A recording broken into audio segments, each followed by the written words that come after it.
નમસ્કાર વિદ્યાર્થી મિત્રો, આપ સૌ મજામાં છો?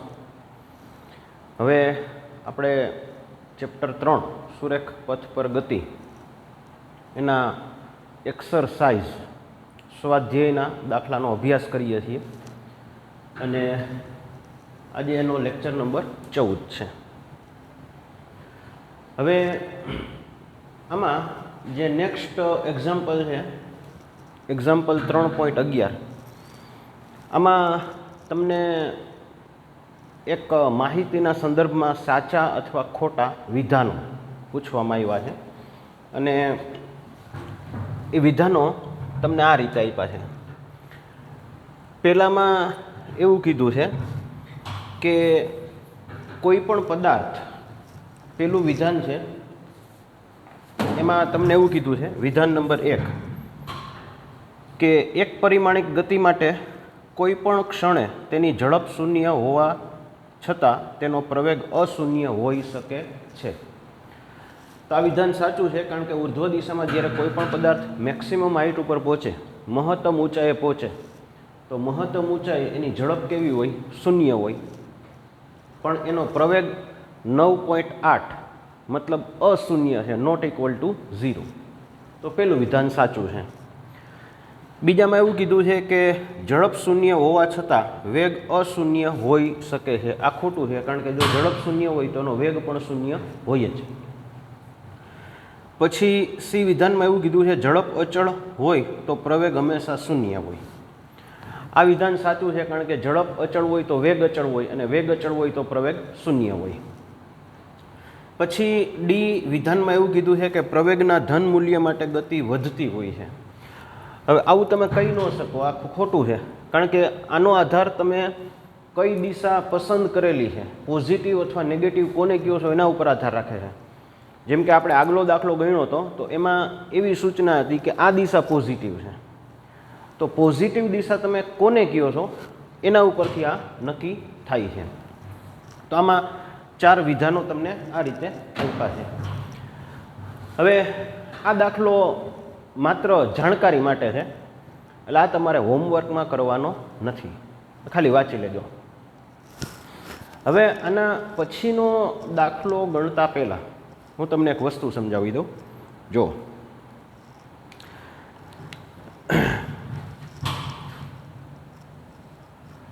એક વસ્તુ સમજો કે કોઈ પણ સંખ્યા તેનો 10મો ભાગ ગુમાવે છે. આ હું તમને જે માહિતી સમજાવું છું, આ માહિતી એ આના પછીના દાખલા માટે છે. હવે માની લ્યો તમને એવું કહે કે કોઈ પણ સંખ્યા 10મો ભાગ ગુમાવે છે, તો આનો બાકી રહેલો ભાગ છે એ 90% થાય. કોઈ પણ સંખ્યા એનો 10મો ભાગ ગુમાવે તો એનો બાકી રહેલો ભાગ 90% થાય. દાખલા તરીકે આપને એવું પૂછે કે 500ના 90% કેટલા? તો 500ના 90% થાય 500 ગુણાકારમાં 90/100, મતલબ આ થાય 450. આ હું તમને એટલા માટે સમજાવું છું કે આના પછીનો જે દાખલો છે એમાંની જરૂર પડવાની છે. તો પહેલાં તો આ સમજો કે કોઈ પણ ભૌતિક રાશિ અથવા કોઈ પણ સંખ્યા 10મો ભાગ ગુમાવે તો બાકી રહેલો વધેલો ભાગ 90% થાય. દાખલા તરીકે 500ના 90%, 500 ગુણાકારમાં 90/100 મતલબ 450. ધારો કે આપણે એવું કહીએ કે 200ના 90%, તો 200ના 90% કેટલા થાય?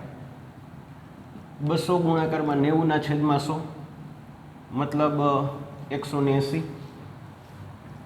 ધારો કે આપણે એવું કહીએ કે 40ના 90%, તો 40ના 90%, 40 ગુણાકારમાં 90/100 મતલબ આ થાય 36.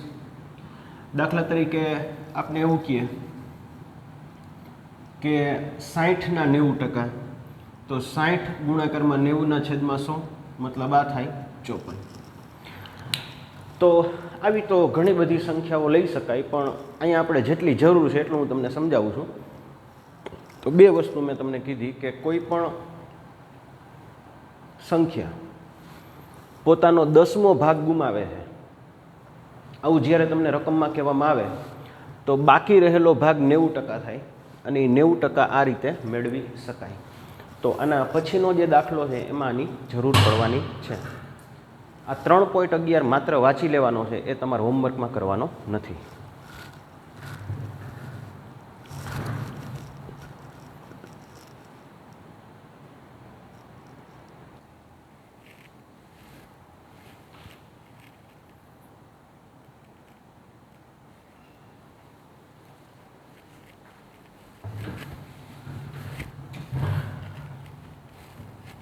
હવે સ્વાધ્યાયમાં એક્ઝામ્પલ 3.12, સૌથી પહેલાં આ દાખલાની રકમ આપણે આપેલી છે. તો રકમમાં એક શબ્દ છે સંઘાત. રકમમાં એક શબ્દ છે સંઘાત. તો સંઘાતને અંગ્રેજીમાં કોલિઝન કહેવાય. જ્યારે કોઈ પણ બે પદાર્થો અથડાય, છે તો આને ફિઝિક્સની ભાષામાં સંઘાત અથવા અથડામણ કહેવાય. હવે ફિઝિક્સમાં અથવા કેમિસ્ટ્રીમાં ક્યાંય પણ એવો શબ્દ આવે સંઘાત, તો સંઘાતનો મતલબ આપણે શું કરવાનો છે? અથડામણ. સંઘાતનો મતલબ આપણે કરશું અથડામણ. તો આ એક શબ્દ ધ્યાનમાં રાખજો. હવે રકમ આપણે કઈ રીતે આપી છે જરાક ધ્યાનથી સમજો. આ એક જમીનની સપાટી છે, બરાબર? આ એક જમીનની સપાટી છે. એક દડો અહીંથી છોડવામાં આવે છે. તો અહીંથી દડો છોડ્યો છે, આની હાઇટ, ઊંચાઈ આપણે 90 મીટર આપી છે. દડો જ્યાંથી છોડવામાં આવે છે એની હાઇટ અથવા ઊંચાઈ આપણે 90 મીટર આપી છે. રકમમાં એવું કીધું છે કે આ દડો જ્યારે આ ફ્લોર અથવા ફર્શ એનો મતલબ થાય ગ્રાઉન્ડ લેવલ, મતલબ જમીનની સપાટી. હવે તમે પ્રેક્ટિકલી આનું અવલોકન કરો તો શું થાય છે જુઓ. પ્રેક્ટિકલી અવલોકન કરો તો તમે એવું જોઈ શકો છો કે માની લ્યો આ જમીનની સપાટી છે, અહીંથી આ દડો છોડ્યો તો આ પહેલી ગતિ, પછી બીજી ગતિ. હવે બીજી ગતિમાં દડો જે ઓરિજિનલ ઊંચાઈ છે ત્યાં સુધી નહીં પહોંચે. શું કામ નથી પહોંચતો એનું તમને કારણ કહું. એટલે આ રીતે આ પહેલી ગતિ, પછી આ બીજી ગતિ, આ ત્રીજી ગતિ, આ ચોથી ગતિ, આ પાંચમી, આ છઠ્ઠી, આ સાતમી, આઠમી, નવમી, 10મી. એટલે તમે પ્રેક્ટિકલી જુઓ તો શું થાય છે? તો કે દડાની જે ગતિ છે એ કંઈક આ ટાઈપની થાય છે. આ રીતે ધીમે ધીમે આ દડો જે છે એ પોતાની ઊંચાઈ ગુમાવતો જાય છે અને અમુક સમય પછી એવું થાય કે એ દડો અટકી જાય અથવા દડો સ્થિર થઈ જાય. આવું એટલા માટે થાય છે કે દડા પાસે જે સ્પીડ હોય છે, ઝડપ હોય છે, એની ઝડપ ધીમે ધીમે ઓછી થતી જાય છે. અને આવું એટલા માટે થાય છે કે દડો જ્યારે જમીન સાથે અથડાય છે તો એ પોતાની અમુક સ્પીડ ગુમાવે છે, ઓછી થાય છે. તો આપણે રકમમાં એવી સૂચના આપી છે, કે દડો જે છે એ ફ્લોર અથવા જમીન સાથે સંઘાત પામે છે, મતલબ અથડાય છે, તો પોતાના 10મા ભાગની ઝડપ ગુમાવે છે. પોતાના 10મા ભાગની ઝડપ અથવા વેગ જે કંઈ કહો એ ગુમાવે છે. તો આ મેં તમને હમણાં સમજાવ્યું હતું કે જો એ 10મા ભાગની ઝડપ ગુમાવે તો બાકી રહેલો ભાગ 90% થાય. આની ગણતરી આપણે હમણાં કરશું. જો દડો છે એ પોતાના 10મા ભાગની ઝડપ ગુમાવે તો એની પાસે બાકી રહેલી ઝડપ 90% થાય. બરાબર? હવે આમાં તમને રકમમાં એવી સૂચના આપી છે કે 0 થી 12 સેકન્ડનો સ્કેલ માપ લ્યો, 0 સેકન્ડથી 12 સેકન્ડનો સ્કેલ માપ લ્યો અને ઝડપ વિરુદ્ધ સમય એનો ગ્રાફ બનાવો, આલેખ દોરો. તો આલેખ તો આપણે છેલ્લે જોવાનો છે, અત્યારના જ જોવાનો. હવે આમાં જુઓ, આપણે એક પછી એક આને ધ્યાનમાં લેશું. પ્રથમ ગતિ, આ પ્રથમ ગતિ છે, આ ગતિ જે છે એ પ્રથમ ગતિ છે, બરોબર. તો પ્રથમ ગતિમાં આને હું અત્યારે હટાવી દઉં છું, અને હું થોડીક વાર પૂરતું હટાવી દઉં, બરોબર. તો પ્રથમ ગતિમાં આપને શું ખબર છે? તો પ્રથમ ગતિમાં જ્યારે ગતિ શરૂ થાય એને t બરાબર 0 સમય કયો, અને મુક્ત પતનમાં પ્રારંભિક વેગ પણ 0 હોય, બરોબર. એટલે આપને બે વસ્તુ ખબર છે, પ્રારંભિક વેગ 0 અને સમય પણ 0. અને દડો અહીંથી અહીં પહોંચે છે તો એની શરૂઆતની ઇનિશિયલ હાઇટ, શરૂઆતની ઊંચાઈ 90 મીટર આપ્યું છે, આવું રકમમાં કીધું છે. તો પ્રથમ ગતિ, હવે પ્રથમ ગતિ કઈ તરફ થાય છે? નીચેની તરફ, મતલબ અધો દિશામાં. તો પ્રથમ ગતિ કઈ તરફ થાય છે? અધો દિશામાં. તો આપણે પહેલાં વેગનું સૂત્ર મૂકી દઈએ. v² - v0² બરાબર 2ax. એનો આ જગ્યાએ પ્રારંભિક વેગ 0 છે, તો અહીંયા આપણે પ્રારંભિક વેગ 0 મૂકી દીધો. અંતિમ વેગ આપણે ખબર નથી. 2ax નીચેની તરફ ગતિ થાય છે એટલે a બરાબર +g આવે, a બરાબર +g. અને a બરાબર +g, જીની જગ્યાએ આપણે 9.8 મૂકી દીધા, અને x એટલે અંતર આપણે 90 આપ્યું છે. તો આ તમને આ 0નો તો કોઈ મતલબ નથી, એટલે આ કિંમત તમને કોની મળી? v² ની. આ તમને કિંમત મળી v² ની, અને એનું વર્ગમૂળ કાઢો એટલે 42. આનો મતલબ એવો થયો કે દડો જ્યારે જમીન સાથે અથડાય, ત્યારે એની ઝડપ 42 છે. એટલે દડો જ્યારે જમીન સાથે અથડાય ત્યારે એનો વેગ કેટલો છે? 42. એટલે શરૂઆતનો વેગ 0 હતો, અને આ જમીન સાથે અથડાય ત્યારનો વેગ 42 છે. આ સમય આપને ખબર નથી, તો એ સમય કઈ રીતે મળશે? તો સમય માટે ફરીથી v બરાબર v0 + a × t, આ સૂત્ર મૂક્યું. હવે પ્રારંભિક વેગ 0 છે, અંતિમ વેગ 42 છે. અહીંયા a બરાબર +g, કારણ કે ગતિ તો હજી નીચેની તરફ જ છે, અને 9.8 × t. તો આ 0નો કોઈ મતલબ નથી, તો t બરાબર 42/9.8 મતલબ 4.28. એટલે આ જે સમય અહીંયા મળશે, આ જે સમય આપને મળશે, આ સમય મળશે 4.28 સેકન્ડ. આ જે સમય મળશે એ 4.28 સેકન્ડ. તો આપણે કેટલી વસ્તુ વિચારશું? જો અહીંયા વેગ 0, અહીંયા વેગ 42, એટલે વેગ 0 થી વધીને 42 થયો. હવે સમય, અહીંયા સમય 0 હતો, અને અહીંયા સમય કેટલો થયો? 4.28. એટલે દડાને અહીંથી અહીંયા પહોંચવામાં કેટલો ટાઈમ લઈ ગયો? 4.28, બરાબર. તો આટલી વસ્તુ આપણે ધ્યાનમાં લીધી. આ આપણે પહેલી ગતિની વાત કરી. તો પહેલી ગતિમાં વેગ 0 થી 42 થયો, અને પહેલી ગતિમાં સમય 0 થી વધીને 4.28 થયો. હવે બીજી ગતિ આ છે, આ બીજી ગતિ. તો દડો જમીન સાથે અથડાય છે અને પછી પાછો ઉપર જાય છે. તો બીજી ગતિ કઈ દિશામાં થાય છે? બીજી ગતિ કઈ દિશામાં થાય છે? ઉર્ધ્વ દિશામાં, મતલબ ઉપરની તરફ. પણ અહીંયા હવે થશે શું? રકમમાં તમને સૂચના આપી છે કે એ પોતાની 10મા ભાગની ઝડપ ગુમાવે છે. હવે દડો જ્યારે જમીન સાથે અથડાય છે, ત્યારે એની ઝડપ હતી 42. એમાં સંઘાતને કારણે, ઘર્ષણને કારણે એણે 10મા ભાગની ઝડપ ગુમાવી દીધી. તો બાકી રહેલી ઝડપ, આ મેં તમને હમણાં થોડીક વાર પહેલાં સમજાવ્યું કે જો એ 10મા ભાગનું મૂલ્ય ગુમાવે તો બાકી રહેલું ભાગ 90% કહેવાય. એટલે બાકી રહેલું ભાગ 42 ના 90%. તો 42 ગુણાકારમાં 90/100, આનું સાદુરૂપ આપી દો તો 37.8. એટલે હવે બીજી ગતિ માટે શું થશે? આ બીજી ગતિ માટે સમય તો એટલો ને એટલો જ રહેશે.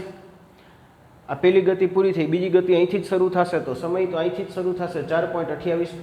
પણ 42માંથી એણે ઝડપ ગુમાવી દીધી, એટલે હવે એની પાસે બાકી રહેલી ઝડપ કેટલી છે? 37.8. હવે એ કઈ તરફ ગતિ કરે છે? ઉપરની તરફ. હવે જો ફરીથી આ સમય આપને ખબર નથી, આને થોડીક વાર પૂરતું હું હટાવી દઉં છું. આ સમય આપને ખબર નથી. હવે હું કહું એટલી વસ્તુ જુઓ. હવે આ ગતિ ઉપરની તરફ થઈ છે, ઉપરની તરફ. તો પ્રારંભિક વેગ, હવે આ ગતિ ઉપરની તરફ થાય છે, તો પ્રારંભિક વેગ કેટલો થયો? 37.8. અને અહીંયા મેક્સિમમ હાઇટે પહોંચે, હવે એ ઓરિજિનલ હાઇટ સુધી તો નહીં પહોંચે, ઓરિજિનલ હાઇટ તો 90 હતી, ત્યાં સુધી તો નહીં પહોંચે, એના કરતાં ઓછી હાઇટ ઉપર પહોંચશે. તો એ જ્યાં પણ પહોંચે અંતિમ વેગ થઈ જાય 0. આ રીતે. તો હવે બીજી ગતિ આ ટાઈપની થઈ છે, તો એનો પ્રારંભિક વેગ કેટલો છે? 37.8 અને અંતિમ વેગ છે 0. તો આના ઉપરથી આ સમય કેટલો છે એ આપણે ગોતી લઈએ. તો બીજી ગતિમાં જો v બરાબર v0 plus a into T, અંતિમ વેગ કેટલો છે? 0. પ્રારંભિક વેગ કેટલો છે? 37.8. હવે કારણ કે આ ગતિ ગુરુત્વાકર્ષણની વિરુદ્ધમાં થાય છે, તો a બરાબર -g, એટલે a બરાબર કેટલા? -9.8. અને આ બાજુ લઈ લ્યો અને સૂત્રનો કરતાં ટીને બનાવો, તો ટી બરાબર કેટલા થશે? 37.8/9.8, મતલબ 3.86. એનો મતલબ એવો થયો કે આ જે સમય છે, આ સમય આપને મળે છે 3.86 સેકન્ડ. હવે જો એક પ્રેક્ટિકલી વસ્તુ વિચારો, ધ્યાનથી જો. માની લ્યો આના માટે 10 સેકન્ડ, હવે હું સમય બોલું છું, વેગ નથી બોલતો. આના માટે 10 સેકન્ડ લાગ્યા, આના માટે 4 સેકન્ડ લાગ્યા, તો અહીંયા ટોટલ સમય 14 થાય. આના માટે 20 સેકન્ડ લાગ્યા, આના માટે 5 સેકન્ડ લાગ્યા, તો અહીંયા ટોટલ સમય 25 સેકન્ડ થાય. બરાબર? હવે શું થાય છે? આના માટે કેટલો સમય લાગ્યો? તો કે 4.28. અહીંયા પાછો ઉપર જવામાં કેટલો સમય લાગ્યો? 3.86. તો અહીંયા પહોંચવા માટે કેટલો સમય લાગે? આ બેનો સરવાળો 4.28 પ્લસ 3.86. તો અહીંયા આપણે લખ્યું છે કે બીજી ગતિને અંતે સમય, બીજી ગતિ પૂરી થાય ત્યારનો સમય કેટલો થયો? 4.28 પ્લસ 3.86, મતલબ ટોટલ સમય 8.14. તો પદાર્થ અહીંયા પહોંચ્યો ત્યારે એનો સમય કેટલો થયો? 8.14. હવે હું બધી વસ્તુ પાછી રિપીટ કરતો જાઉં. પહેલા સમય, અહીંયા સમય કેટલો? 0. અહીંયા સમય 4.28, અહીંયા સમય 4.28, અહીંયા 4.28 પ્લસ 3.86 મતલબ 8.14. પછી વેગ, અહીંયા વેગ 0, અહીંયા વેગ કેટલો? 42, 10મો ભાગ ગુમાવ્યો, એટલે અહીંયા વેગ કેટલો? 37.8, અને અહીંયા પાછો વેગ કેટલો થઈ ગયો? 0. તો આ બીજી ગતિ. હવે ત્રીજી ગતિ. હવે અહીંયા જો પાછું પહેલી ગતિ આ રીતે છે, બીજી ગતિ આ રીતે છે. તો બીજી ગતિ જ્યાં અટકે ત્યાંથી જ ત્રીજી ગતિ શરૂ થાય. એટલે આ બીજી ગતિ અને ત્રીજી ગતિ એક જ લેવલમાં હશે. આ બીજી ગતિ અને ત્રીજી ગતિનું જો તમે એક્ઝેક્ટ લેવલ જુઓ તો એક્ઝેક્ટ લેવલ એક જ હોય, અહીંથી અહીંયા અને અહીંથી અહીંયા, આ રીતે. હવે ત્રીજી ગતિમાં શું થશે? જો હવે પહેલી ગતિ ભૂલી જાઓ. અહીંથી અહીંયા ઉપર જવામાં કેટલો ટાઈમ લાગ્યો? 3.86. તો નીચે આવવામાં પણ કેટલો ટાઈમ લાગે? 3.86 જ લાગે. બરોબર? ઉપર જવામાં જો 3.86 લાગ્યો તો નીચે આવવામાં પણ કેટલો લાગે? 3.86 જ લાગે. તો એનો મતલબ એવો થયો કે પદાર્થ અહીંથી અહીંયા પહોંચે તો ટોટલ સમય કેટલો? તો કે 8.14 તો થઈ જ ગયો છે, એમાં પ્લસ કરવાના છે 3.86. તો ત્રીજી ગતિ કઈ તરફ છે? અધો દિશામાં, મતલબ નીચેની તરફ. ત્રીજી ગતિ અધો દિશામાં મતલબ નીચેની તરફ છે. તો પદાર્થ નીચે પહોંચે ત્યારનો સમય કેટલો? 8.14 પ્લસ 3.86. 8.14 પ્લસ 3.86 મતલબ 12 સેકન્ડ. અને પદાર્થનો વેગ પાછો હતો એટલો ને એટલો થઈ જાય. પદાર્થે અહીંથી ગતિ શરૂ કરી તો આ વેગ કેટલો હતો? 37.8. આ 37.8 ઘટીને 0 થઈ ગયો, તો પાછો 0 વધીને કેટલો થઈ જાય? 37.8. તો ત્રીજી ગતિમાં વેગ આપણે ગણવાની જરૂર નથી, ડાયરેક્ટ લખી નાખો. તો ત્રીજી ગતિમાં પદાર્થ જ્યારે નીચે પહોંચે, આ પદાર્થ જ્યારે નીચે પહોંચે ત્યારે સમય થઈ ગયો 12 સેકન્ડ અને વેગ થઈ ગયો 37.8. હવે પદાર્થ પાછો અથડાય છે અહીંયા. હવે અથડાય એટલે શું થાય? 10મો ભાગ ગુમાવે. અથડાય એટલે 10મો ભાગ ગુમાવે, મતલબ હવે એનો વેગ આના 90% થઈ ગયા, 37.8 ના 90%. તો ચોથી ગતિ ઉર્ધ્વ દિશામાં થાય છે. આ ત્રીજી ગતિ અહીંયા અથડાઈ છે, ચોથી ગતિ ઉર્ધ્વ દિશામાં થઈ, તો આનો 10મો ભાગ ગુમાવે તો આના 90% અહીં તમારે ગણવાના છે. તો 37.8 ના 90%, 37.8 ના 90%, તો 37.8 ગુણાકારમાં 90 ના છેદમાં 100, મતલબ 34.02. એનો અર્થ એવો થયો કે અહીંયા અથડામણ પછીનો વેગ, પાછો પદાર્થ જ્યારે ઉપર જાય ચોથી ગતિ માટે, ત્યારે એનો વેગ થઈ જશે 34.02. તો સૌથી પહેલાં આટલી ગણતરી તમે ધ્યાનથી સમજી લ્યો, પછી હું તમને એનો આલેખ સમજાવું છું. આટલી ગણતરી ધ્યાનથી જોઈ લ્યો.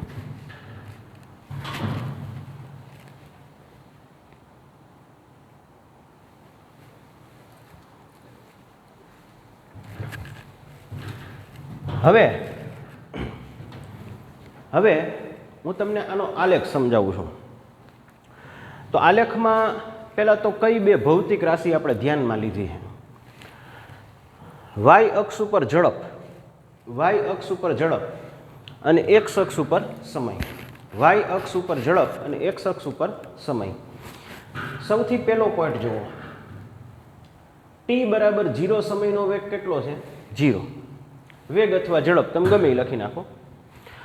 તો ટી બરાબર 0 સમયે આનો વેગ અથવા ઝડપ 0 છે, મતલબ આલેખ ઉગમ બિંદુથી શરૂ થશે. પછી અહીં જુઓ, 4.28 સેકન્ડે ઝડપ કેટલી છે? 42. 4.28 સેકન્ડે 42. તો આ 4.28 સેકન્ડે આ મૂલ્ય થઈ ગયું 42. તો આ ગ્રાફ આ રીતે થયો. જો સમય 0 થી 4.28 અને ઝડપ 0 થી 42. પછી અહીંયા શું થાય છે? અથડામણને કારણે ઝડપ ઘટે છે. આ અથડામણને કારણે ઝડપ ઘટી એટલે 42 ના 90% થઈ ગયા, અને એ જે ઝડપ છે એ 42 થી ઘટીને કેટલી થઈ ગઈ? 37.8. એટલે 42 થી ઘટીને 37.8. સમયમાં કોઈ ફેરફાર થતો નથી. પછી નેક્સ્ટ સમય છે 8.14. નેક્સ્ટ સમય છે 8.14. તો 8.14 એ વેગ કેટલો થઈ ગયો? તો કે 8.14 એ વેગ 0 થઈ ગયો.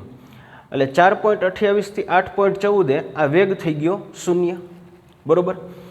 પછી 8.14 થી 12 સેકન્ડે વેગ વધીને થઈ ગયો 37.8. 12 સેકન્ડે વેગ વધીને થઈ ગયો 37.8. તો 12 સેકન્ડે વેગ વધીને કેટલો થઈ ગયો? 37.8. પણ અહીંયા પાછી અથડામણ થાય છે, તો આ ઘટીને આના 90% થઈ જશે. 37.8 ના 90%. તો 37.8 ના 90% કેટલા થાય? 34.02. તો અહીંયા અથડામણને કારણે ઘટી અને ફરીથી આ 34.02 આ વેગ વિરુદ્ધ સમયનો ગ્રાફ થઈ ગયો. હવે જો પહેલી વસ્તુ કહું, આ દાખલામાં તમારે બે વસ્તુ વિચારવાની છે. પહેલી વસ્તુ કે શરૂઆતમાં જે તમે ભાગ જોયો આલેખ સિવાયનો, શરૂઆતનો જે તમે ભાગ જોયો આલેખ સિવાયનો, એ માત્ર ગણતરીનો છે. અને ગણતરીને આધારે તમને જુદા જુદા સમયના વેગ અથવા જુદા જુદા સમયની ઝડપ મળે છે. અહીંયા 1 ડાયમેન્શન જ ગતિ થઈ, આ રીતે તમે વિચારો તો આ વાય અક્ષની જ ગતિ થઈ, એટલે વેગ અને ઝડપ બે એક જ કહેવાય.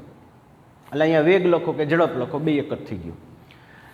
પછી બીજી વસ્તુ કે જ્યારે પદાર્થ નીચેની તરફ ગતિ કરે છે અધો દિશામાં, તો એ બરાબર જી બરાબર +9.8 છે, અને જ્યારે પદાર્થ ઉપરની તરફ ગતિ કરે છે તો એ બરાબર -જી મતલબ -9.8 છે. આખી માહિતી હું તમને ટૂંકમાં ફરીથી સમજાવું છું.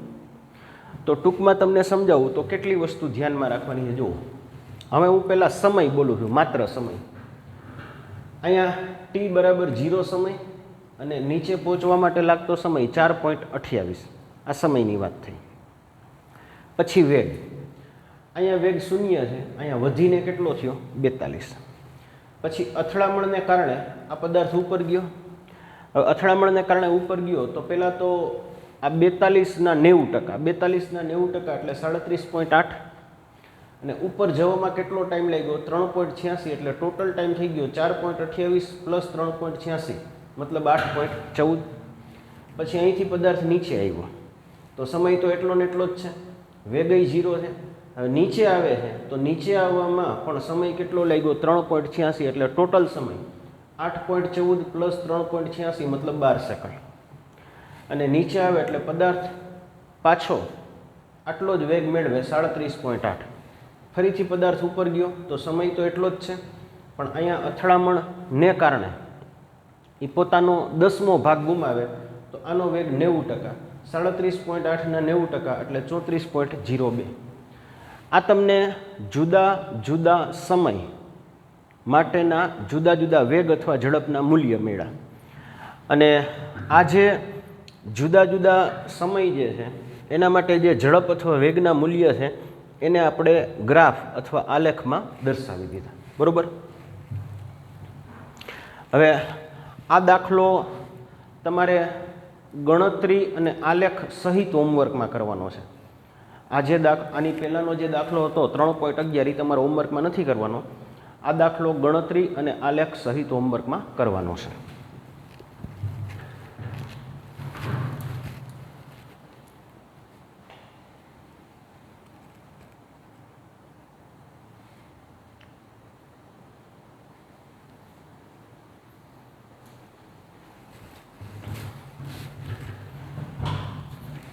હવે